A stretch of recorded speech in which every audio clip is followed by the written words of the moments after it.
চরমনাইকে হাত পাকা ভোট দিয়ে তাকে সংসদে প্রেরণ করেন ইনশাআল্লাহ। আমি আপনাদেরকে গ্যারান্টি দিচ্ছি, গত 54 বছরে এই বরিশাল সদরে যে উন্নয়ন হয় নাই, মাত্র একবার পরীক্ষামূলক তাকে সংসদে পাঠাবেন।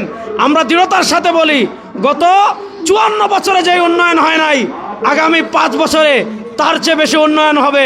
এজন্য আগামী 12 তারিখের নির্বাচন দুর্নীতিবাজদের বিরুদ্ধে, ঋণ খেলাপিদের বিরুদ্ধে, চাঁদাবাজদের বিরুদ্ধে, সন্ত্রাসীদের বিরুদ্ধে, গরিবের টাকা আত্মসাৎকারীদের বিরুদ্ধে, যারা দেশকে দুর্নীতিতে চ্যাম্পিয়ন করেছে তাদের বিরুদ্ধে, যারা বিদেশে বেগমপাড়া তৈরি করেছে তাদের বিরুদ্ধে, আগে যারা দেশকে দুর্নীতিতে চ্যাম্পিয়ন করেছে তারা আবার গেলে দেশকে দুর্নীতিতে চ্যাম্পিয়ন করবে।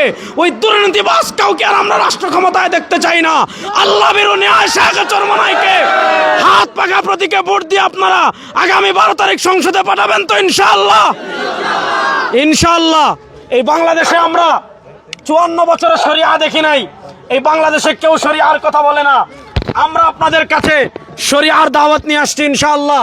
শাইখে চরমনাইয়ের মাধ্যমে এই বরিশাল শুধু না, বাংলাদেশের বিপ্লব, ইসলামের বিপ্লব নতুন করে সূচিত হবে ইনশাআল্লাহ। তাই আপনারা আগামী 12 তারিখে হাত পাখায় ভোট দিবেন। আপনাদের মা বোন আত্মীয় স্বজন যারা আছে তাদেরকে আপনারা হাত পাখা প্রতীকে ভোট দেওয়াবেন। তার সাথে আপনারা সতর্ক থাকবেন, কেউ যাতে জোর করে সেন্টার দখল করে আমাদের বিজয় ছিনিয়ে নিতে না পারে। আপনারা সতর্ক থাকবেন তো ইনশাআল্লাহ।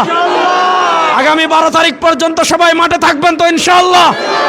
শাইখে চরমনাইকে সংসদে পাঠানো পর্যন্ত মাঠে থাকবেন তো ইনশাআল্লাহ। নাসরুম মিনাল্লাহি ওয়া ফাতহুন করিব। হাত পাখার বিজয় হবেই হবে ইনশাআল্লাহ। আসসালামু আলাইকুম।